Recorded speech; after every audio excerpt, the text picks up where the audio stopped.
A cidade do pecado. Forçado por imperiosas e várias circunstâncias, Bom Senso ausentou-se da cidade em que vivia, exilando-se em um país distante, sem jamais esquecer os seus queridos e sentindo profundas saudades do lar. Passado muito tempo, as saudades aumentaram. O desejo de rever o seu povo andando no temor de Deus tornou-se muito forte, e Bom Senso resolveu voltar à cidade em que antes morava. Quando chegou às portas da cidade, estremeceu sem saber porquê. Pensou que tal estremecimento fosse o efeito produzido pela comoção que sentia ao regressar ao seu lar, depois de grande ausência, e não deu maior importância ao fato. Ao penetrar as primeiras ruas da cidade, sentiu nova e estranha sensação, mas levou tudo à conta de um sentimento passageiro que breve se desfaria. Continuou sua marcha para dentro da cidade. Ao encarar com um tal loquaz, representante do povo, notou que não só loquaz, mas todos os habitantes o olhavam como um ser estranho e inimigo. Bom Senso conhecia as ruas e as praças. Tudo ali lhe era familiar, mas os habitantes não eram os mesmos. Os costumes estavam mudados. As maneiras do povo estavam em contraste com a antiga lei de Deus e ofendiam a justiça divina. As grandes casas de negócios possuíam novos nomes e os artigos agora eram diferentes. Procurou alguns amigos que temiam a Deus, os quais haviam ficado na cidade quando ele partiu. Mas que surpresa! Uns haviam sido presos e outros expulsos. Um deles, a justiça, num dia de remarcada loucura, quando o povo ouviu um discurso de um chefe de quarteirão que se chamava Ódio, foi amordaçada e levada à praça pública e ali despojada sua balança que pesava e julgava com retidão. Desde então, ninguém mais a viu exercendo a atividade. Outro amigo de Bom Senso, a Verdade, teve que lutar com um tal Trapaça, que tinha a seu serviço todos os servos do engano. Em razão de os habitantes haverem seguido a engano, a Verdade também se ausentou da cidade. Para Bom Senso, tudo era muito estranho. Pessoas desclassificadas e vis, que outrora viviam segregadas à sociedade, trancafiadas nos calabouços, por serem elementos perigosos e inimigos de Deus, agora desfrutavam muito prestígio. Eram os grandes e respeitáveis negociantes da praça, expondo suas mercadorias com tanta manha e técnica diabólica que vendiam arsênico por sulfas, a morte a troco de prazer, sem que alguém ousasse denunciá-los. Com a partida de todas as autoridades honestas e que temiam a Deus, o campo ficou aberto a toda sorte de aventureiros e inimigos do Senhor. Foi assim que Bom Senso, quando procurava seus amigos, encontrou estabelecidos na cidade os agentes do inferno. Em um dos bairros mais populosos, encontrou um grande estabelecimento que pertencia à concupiscência e cujo negócio era muito próspero. A freguesia era grande. Toda a cidade comprava essa mercadoria, e quanto mais vendia, mais encomendas recebia, pois havia agradado a turba sem Deus. Como já falamos, Ódio também possuía seu negócio, tão próspero como o de concupiscência, tendo ainda a vantagem de ter filiais em outras cidades. A vingança, que tantas vezes fora escorraçada da cidade, agora desfrutava grandes privilégios na sociedade local. Sua casa era vistosa, sua mercadoria exposta com muita astúcia. Possuía a aparência de verdadeira e muitos faziam uso dessa miséria. A soberba, que outrora não era tolerada nem mesmo nos palácios, instalou-se numa das ruas principais da cidade, e não havia habitante algum que não estivesse contaminado por essa chaga, e que não ostentasse objetos comprados ali. Bom Senso teve sua atenção voltada para o enorme magazine existente na grande praça da cidade. Quando se aproximou, vendo o copioso número de mulheres ali reunidas, soube que ali estava estabelecida a vaidade. Na casa de vaidade, a tagarelice era tal que o som do vozerio era ouvido a alguns quarteirões de distância. Em troca de um farrapo pintado, na casa da vaidade ficavam enterrados e presos o pensamento altruísta, a virtude, o temor de Deus, o sentimento de família, o amor aos filhos. Apesar de ser maior o número de mulheres que frequentavam a casa da vaidade, contudo ali havia de tudo: homens, crianças, moças, moços, todos confundidos em redor de um bazar satânico que atrai para longe de Deus. Outro negócio muito próspero é o dirigido por desonestidade. Tinha representantes até nas repartições oficiais, e dizia-se a boca cheia que somente os bons cristãos não eram influenciados por esse cancro social. Maledicência atravancava as ruas com sua mercadoria infamante, fazendo concorrência direta ao negócio de imprudente.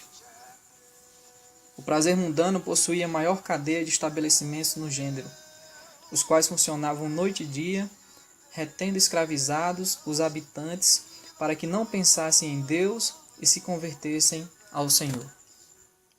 A covardia associou-se aos negócios de malícia, cujo objetivo era lançar na praça os artigos da última moda produzidos por calúnia. A lista dos negociantes da cidade do pecado é extensa. Por que continuar? De quando em vez, a farândula infernal deslizava pelas avenidas numa exibição de obra das trevas, expulsando qualquer virtude que encontrasse em seu caminho. Bom Senso ficou muitíssimo admirado com o progresso do clube da cidade, dirigido por uma senhora que se chamava Hipocrisia. O clube era mais frequentado por homens do que por mulheres, porém todos os habitantes possuíam título de sócio, pagavam mensalidade, recebiam sua literatura e faziam propaganda de seu programa. Era neste clube que se reuniam os políticos de todos os partidos. Era ali que se traíam uns aos outros entre sorrisos, sem cor e apertos de mãos contaminadas. O título do clube expressa as finalidades: hipocrisia.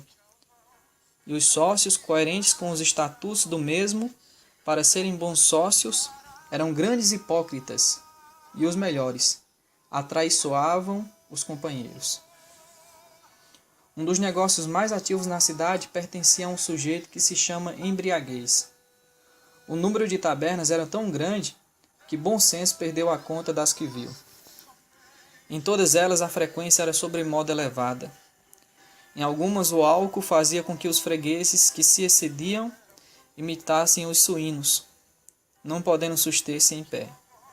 Deitavam-se pelos cantos ou estiravam-se nas calçadas das ruas. As cenas que se passavam nesses antros eram as mais tristes e mais comoventes diante de Deus, mas o diabo transformou-as em atração para os seus vassalos. Então, transformar em álcool nojento e corruptor o pão da esposa e dos filhos famintos é coisa que divirta alguém? Espojar-se na lama ou fazer-se imitador de macaco é alguma atração honesta? Mas tudo isto acontece na casa de embriaguez, porque ali o diabo vive dentro de um copo cheio que é solvido com avidez. Ante cena tão constrangedoras, Bom Senso, apesar de haver observado apenas uma pequena parte da cidade, estava atônito, pois jamais em tempo algum o pecado se havia amontoado como agora.